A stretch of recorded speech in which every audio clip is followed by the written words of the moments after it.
Okay, on the last video, I made this envelope out of a calendar page. I did snip the corners right here just a little bit, you can see there, and I cut that flap off to make for a nice envelope that closes easily. Now we're going to make the card.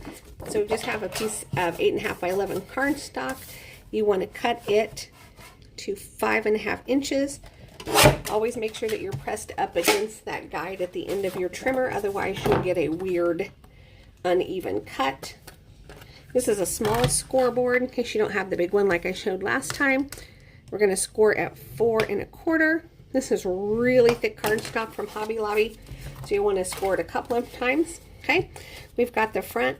This one, for some reason, I don't know if you can see that, it is always a slight bit off. Their cardstock is not exactly 8.5. It's a little bit bigger. But anyway, just trim it off. So we have this piece, which I want to go on the front of our card, but obviously it's not big enough for the front of our card. So I've got 2 different colors here of cardstock that we're going to play with. And I found a Best Wishes that was just in some stuff I already have. If you make cards very often, you know what I mean by your pile of things that are just laying around. So let's see, do we like this better? Or do we like this better? Probably this one, because if you notice, if you put it on the lighter color, it's really washed out and you can't really see these flowers. So we're going to go ahead and we're going to put it on this one, but we're going to need to trim it. And we know that our card is 5.5 inches tall. So we're going to put this in here, trying to decide what we want to maintain. I don't really like this part, so I'm going to go from here 5.5 inches. I also want to mat it on this, so I'm going to make it 5.5 inches. Now we just need to see how wide we want each of these pieces to be. I am thinking like this, and then putting the words here. So that means we really only need a small strip of this.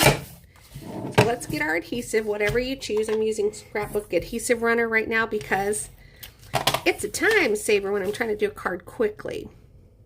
Okay, just going to put it there so that whatever's showing is equal on all the sides.